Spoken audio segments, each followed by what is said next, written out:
او د رزق د پراخۍ ډیر زیات اسباب دي په رزق کې د برکت ډیر زیات اسباب دي په رزق کې د برکت او په دې باندې موږ یو څو خطبه کړې وي مخکې وخت کې هغه اسباب به اختیارې هغه اذکار به وي هغه اعمال وکي الله رب العالمین به رزق پراخي او د ټولو لوی ذریعہ دا 15 وخت مونږ پابندۍ سکوا 15 وخت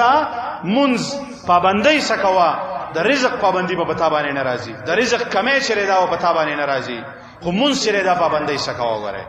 مونږ په باب کې به هیڅ قسم کوتاهی نه کوي جمع سره کوا پټیم باندې کوا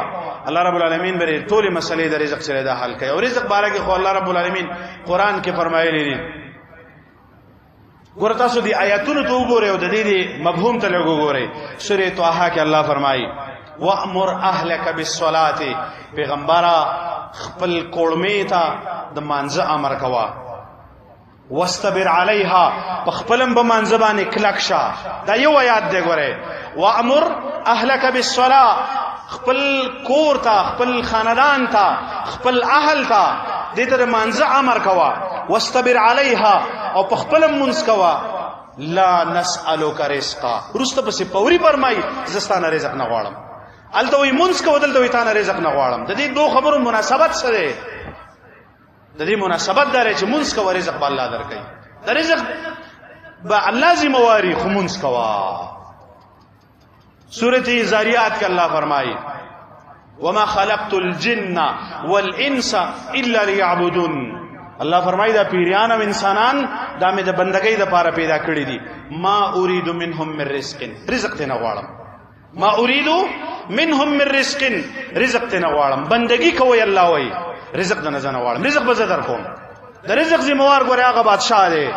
هغه چې غزمرولا چې هغه اشرف مخلوق هم دی هغه له تازه غوښه ور کوي دا کم زناور چې غوښي خوري کنه تازه غوښه ول الله ور کوي نو دی اشرف مخلوق لا دی پر ټولو مخلوقاتو کې چې ول الله عزت ور کړی دی د دې دنیا مشری ول الله ور کړی دا اختیار ول الله ور کړی دل به نه ور کوي دا خډيره غټه بدګماني د زما عزت مندو په الله باندې دا بدګماني کول چې زب وګه پاتې شمه دا ډیره بدګماني ده امتحانن کله نه کله د سکیږي ګوره کله نه کله ازمایش راشي کله نه کله ازمایش راشي کمه براشي نور د رزق په بارا کې ګوره الله باندې بدګمانه کېږي نه رزقونه د الله رب العالمین سره خزاني وسره دي د رزقونو نو د دې وجه نه زمای عزتمندو د بندګۍ او د رزق تعلق دی د الله بندګۍ کوا رزقونه به الله رب العالمین درکې ته کوا استغفر بچو ته وایا منځونه کوا د رزقونو پر اخی ته به ګور الله به ډېر زیات برکات اچي نو د دې وجه نه د فقر چې دی فقر د دینه په پناه غواړي